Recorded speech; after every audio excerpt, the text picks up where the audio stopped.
I'm going to make a massive fucking claim here, and that is that your goal setting process can make or break whether a client actually achieves what they set out to in the first place.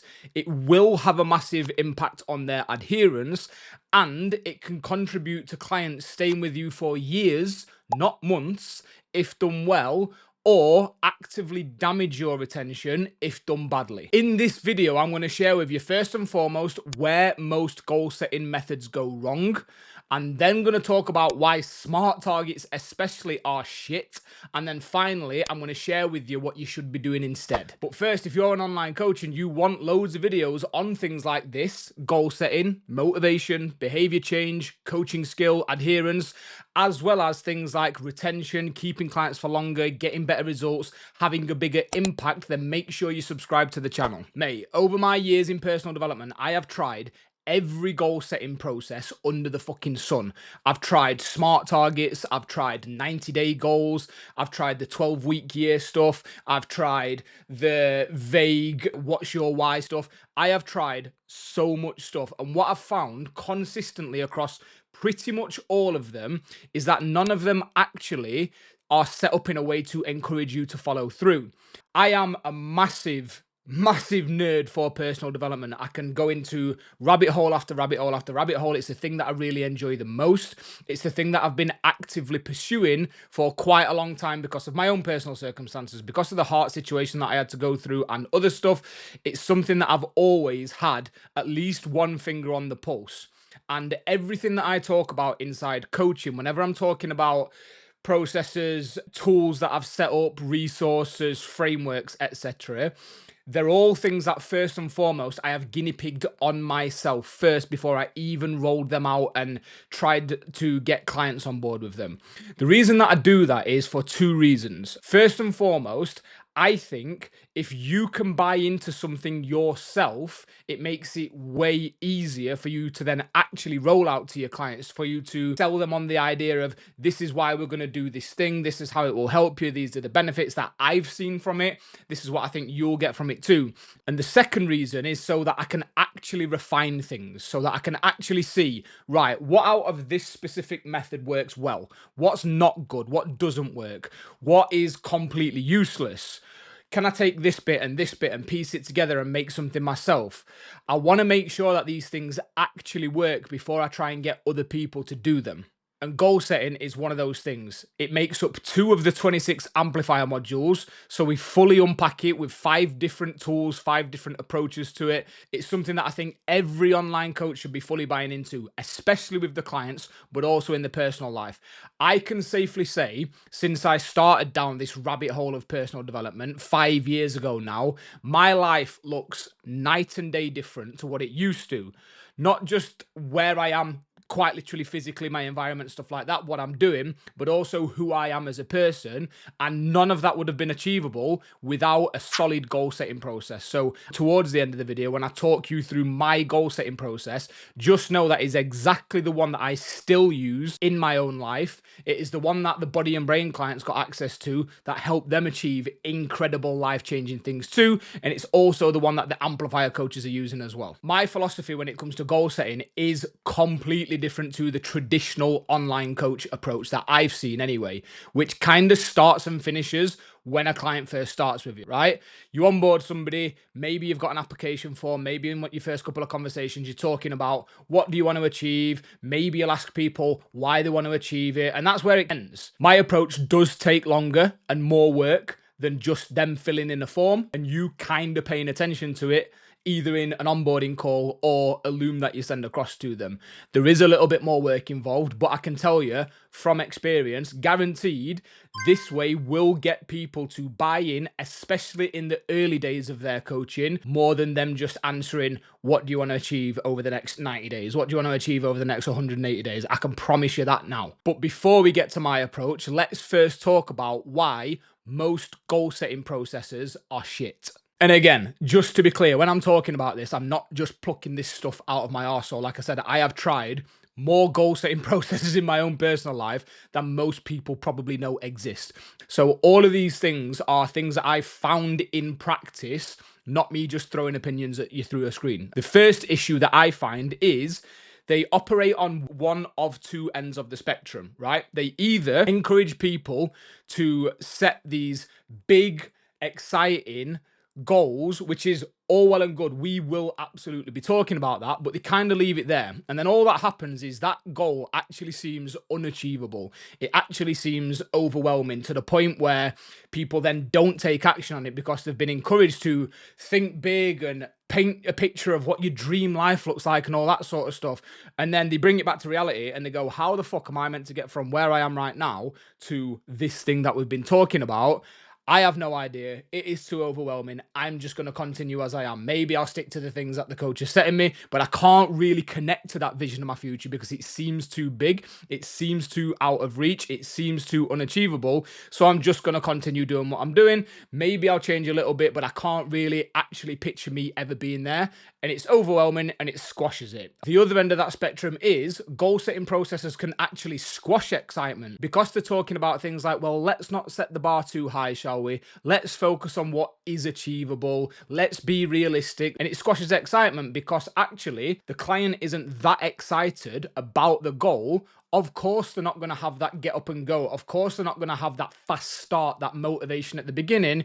If the thing that they've been talking about, the thing that their coach has encouraged them to talk about, they're kind of like, yeah, that'd kind of be nice, but I'm not that bothered. It's just, it'd be good if I was there, but is it going to get me out of bed in the morning? Is it lighting a fire in my belly? No. Most goal setting processes will encourage one of those two ways of thinking. The next issue, and that follows on from that, is they encourage surface level thinking. Now, in online coaching, most people, unless you are maybe a strict relationship with food coach, but I would argue most people still will have a physique goal then, unless you are somebody that is only focusing on body image, but again, I would still say that it has some sort of crossover into physique change, or at least physique maintenance.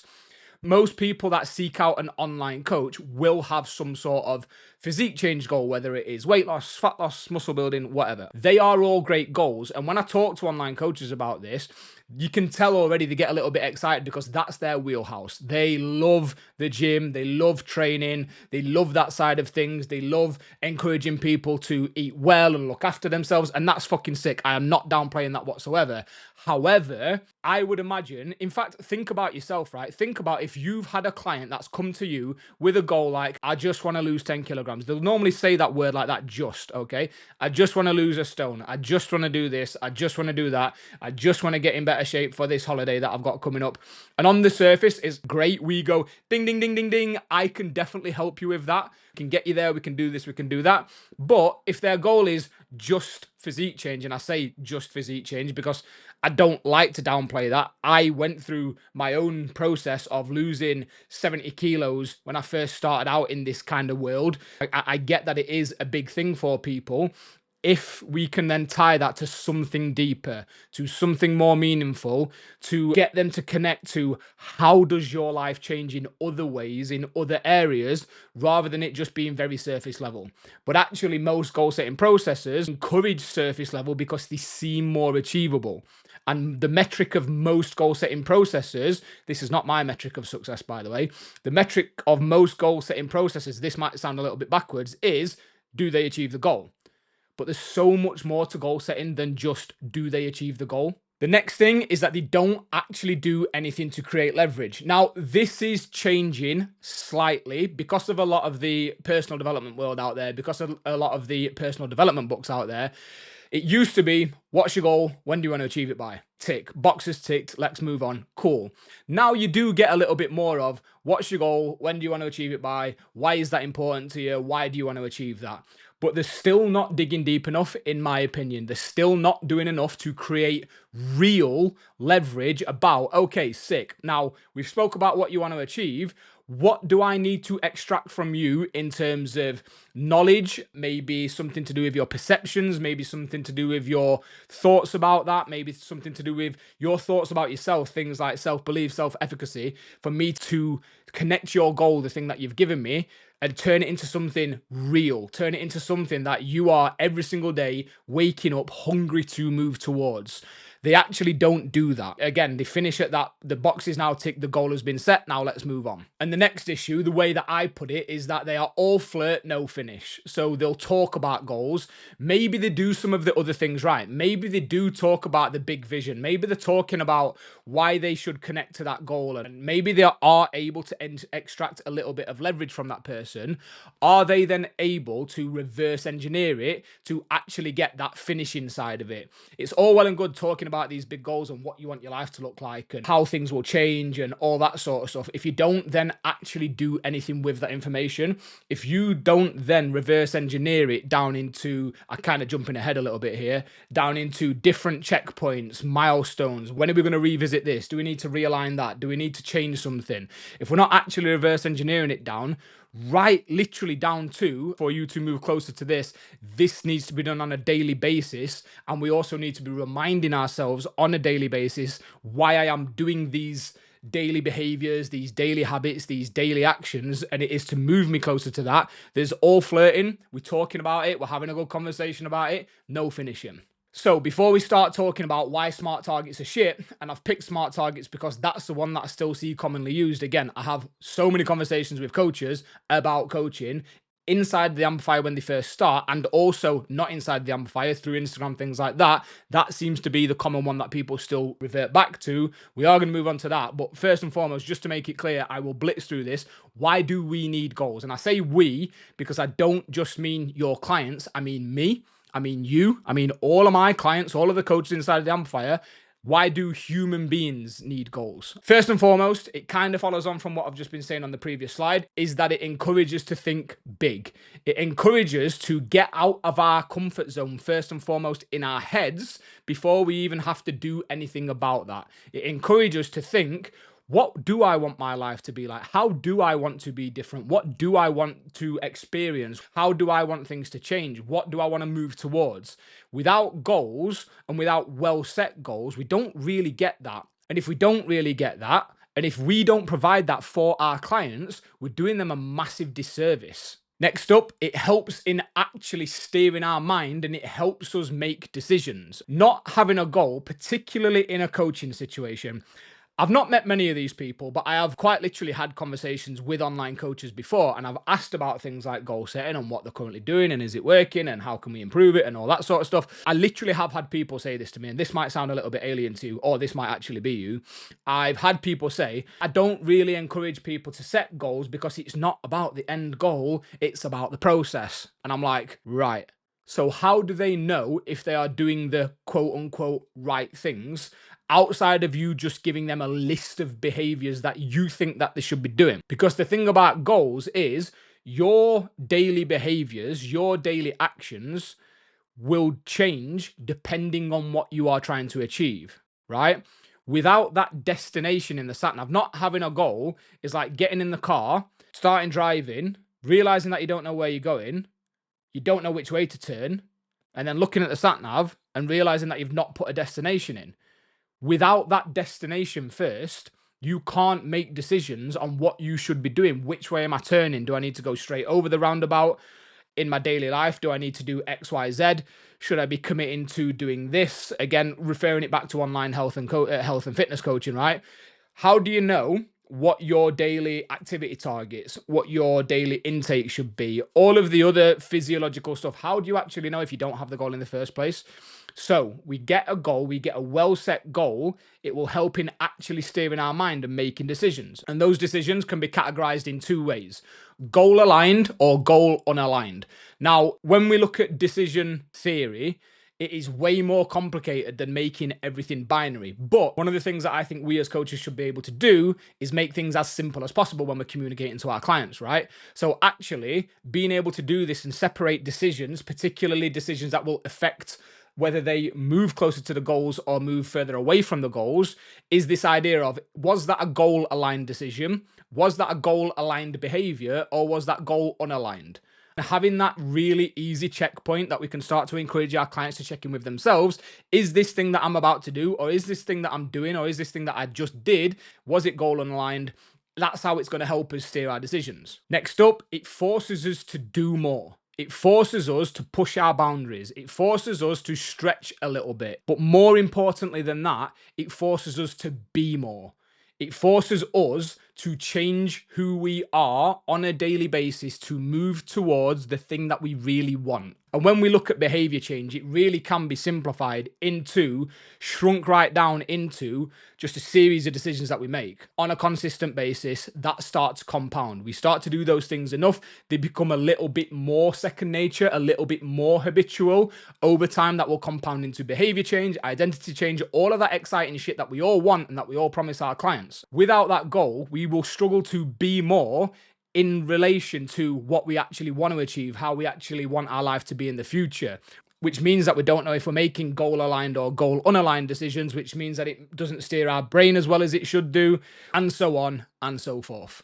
And then finally, goal setting, if done right, shouldn't be overwhelming. It shouldn't be scaring people, but it should and will be incredible for developing self-belief and confidence. Confidence for me comes from doing the thing that you set out to do, keeping the promises to yourself, and in turn, gathering the evidence that you are capable of doing that thing. It's in the self. Without goals, how do we really set up an environment, set up scenarios where our clients or even ourselves can start to develop that self-belief and confidence? And as I said earlier, my metric of success when I'm talking about goal setting isn't only, did you achieve the thing? Yes, of course, that is a massive part of it. But for me, it's more about this for me. A good goal is less about what you get at the end and who you get to become to achieve it. Because if you are setting goals properly, you should be doing more. You should have to change to achieve the goals that you really, really want. There should be some character development and personal development and personal growth for you to actually move closer to it. And it's that whole fucking stupid cliche saying of, reach for the moon. What is it? Reach for the moon.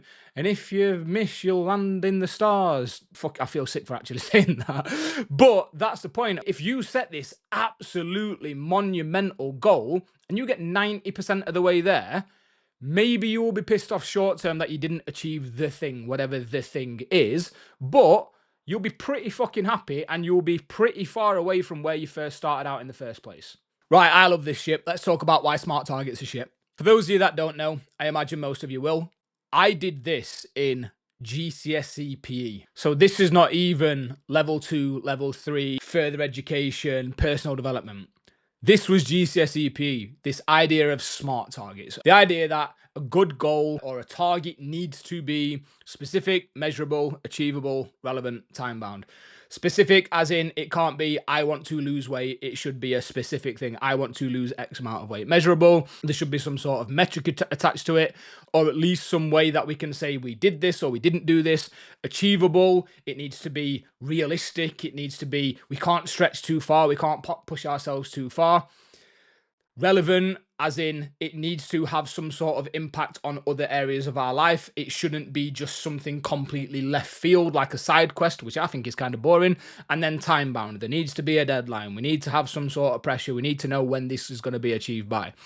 I know these are shit for 95% of Gen Pop clients. They were shit for my clients. They're probably shit for your clients. They're good in some areas. If you are working with potentially an athlete that has got a competition approaching, there's a specific competition that they're training for, there's a specific thing that they need to achieve for a specific competition, then actually, in some cases, these can be quite useful. But the thing is, most people, myself, probably you watching this video, are not dealing with athletes that we are peaking for a competition.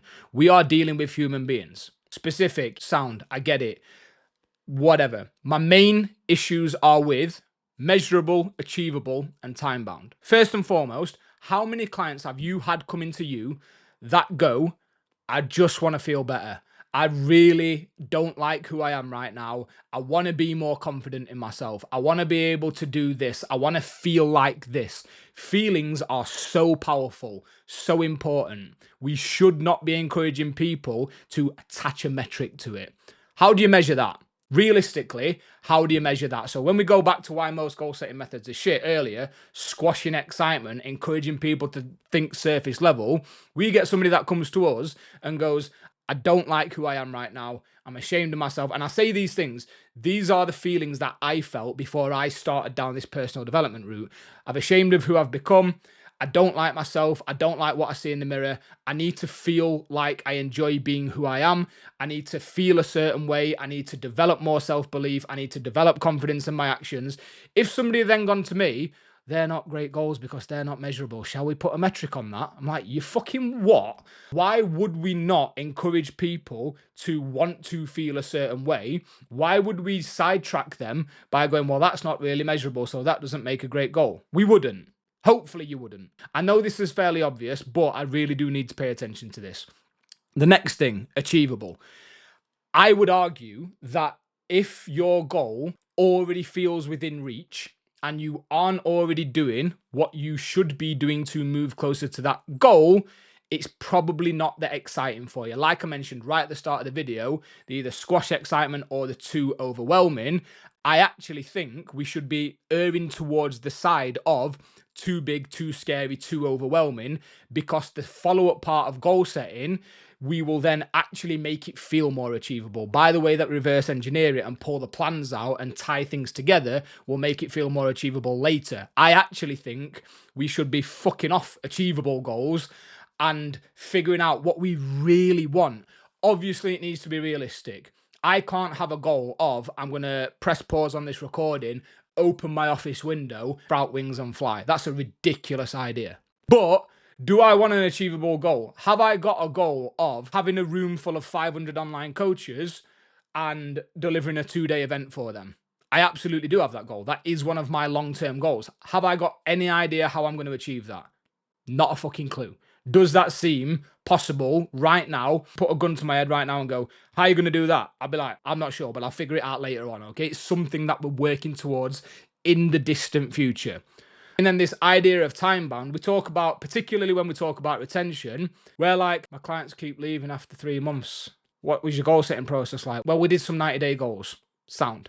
How can you put a time frame on something that is bigger than losing 5 kilos? Losing 10 kilos. So if we go back to all of the things I mentioned earlier, and we're not encouraging people to set surface level goals, and we do want them to set goals for the next 3 years, 2 years, 1 year, whatever, and we're not sticking to 90-day goals, we're not getting them to think small, why would you put a deadline on that? You have no idea how long it is going to take you to get where you really want in life.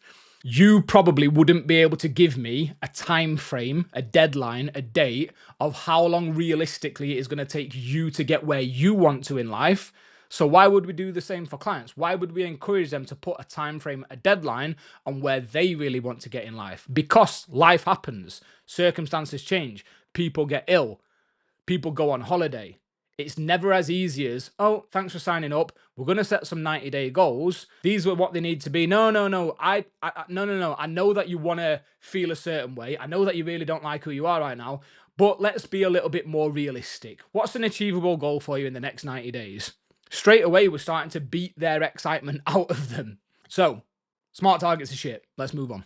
Here's what I believe we should be doing instead. And I am going to blitz through these. I'll talk through each point. Like I said, inside of the amplifier, this makes up 2 whole weekly modules with 5 tools attached to it. For me to try and break this down now and give you all of the information would take me hours. I wouldn't be able to rattle through it in as much detail as I would like to. So this is what I believe you should be doing instead. This is the goal setting process that I use in my own life. This is the goal setting process that the amplifier coaches use. It's the goal setting process that my body and brain clients used to use. And it's the goal setting process that the amplifier coaches are rolling out to their clients, which is encouraging them to stay for longer and achieve life-changing shit.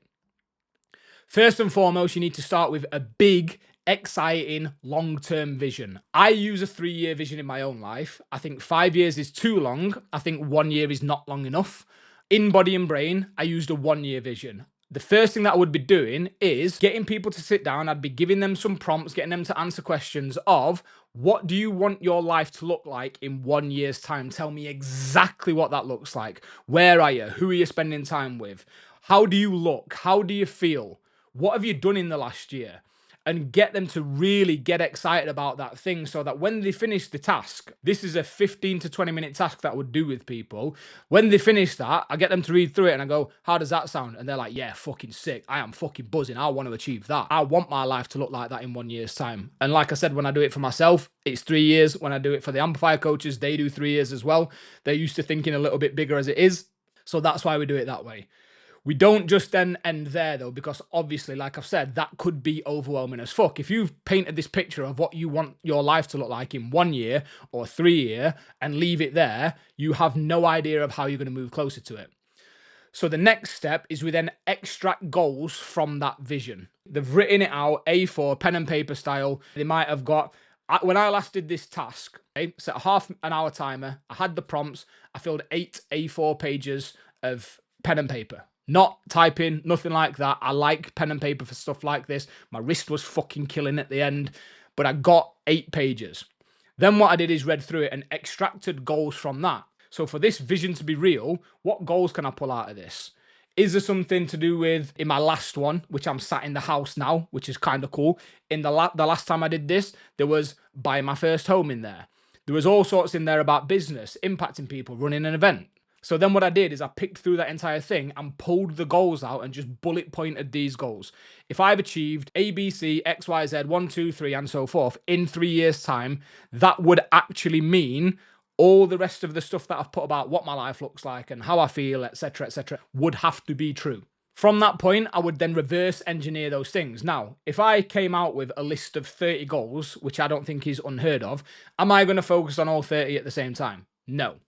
What I am going to do is start to organize them. For me to be here in 3 years, or maybe 1 year if you're doing it with your clients, where do I need to be at 50%? So for me to be here in 3 years, where do I need to be at the 18-month mark? Or for your clients, for you to be here in 1 year, what do you need to have achieved in 6 months? For you to be here in 6 months, what do you need to have achieved in 3 months? That's where we get our 3-month targets. We don't start with 3 months.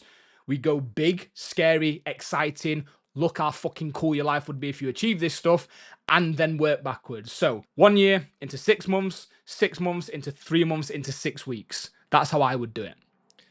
Then we would test the goals, and this is where we create leverage. And what that simply means is ask good questions about those goals. How would you feel if you achieved those goals? How would you feel if you didn't achieve those goals?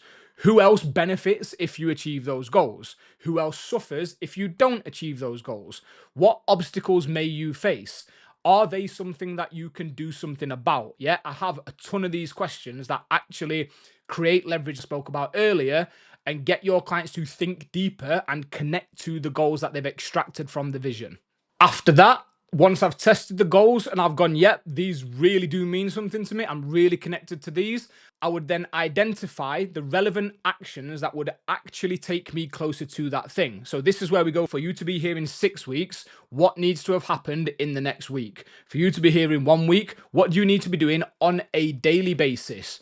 Now, all of a sudden, the things that we're asking people to do that we know will move them forwards in their life, those actions, those behaviors, those habits are tied to the big, exciting vision that they want to move towards in a year's time, or in 2 years' time, 3 years' time, whatever time frame you decide on. I definitely wouldn't go less than 1 year though. I'd come up with options. We have all of these different things that we could do. What are the options? Let's lay them all out on the table and then get them to pick. Don't you tell them what they need to do, get them to pick. Of all of these options that we've come up with together that we know will move you closer, which of these is most likely for you to be able to adhere to on a daily basis?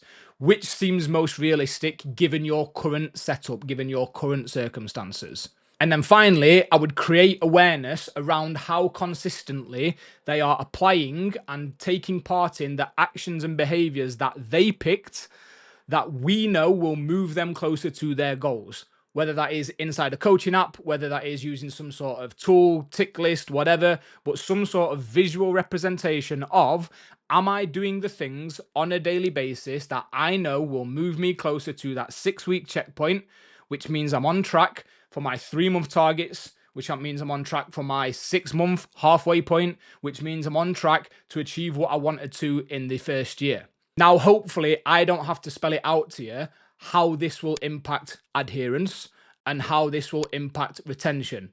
But I'm gonna anyway. If people can get excited about the things that they need to do on a daily basis because they know that that's going to contribute to them being the person that they want to be and achieving the things that they want to achieve in 12 months' time, they are way more likely to do that. You'd be way more likely to do that.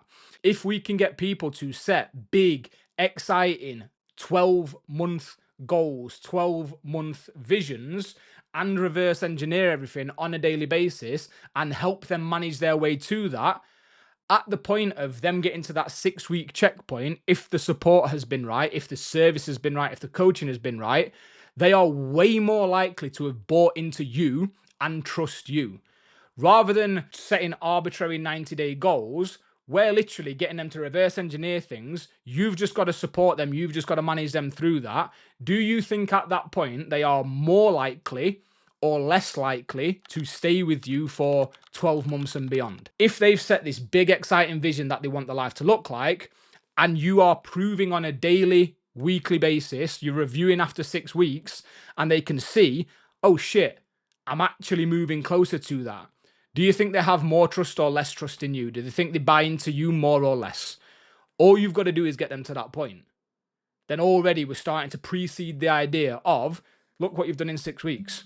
See what you'll achieve if you stay with me for 12 months. What about after that? What about if we then reset some new goals?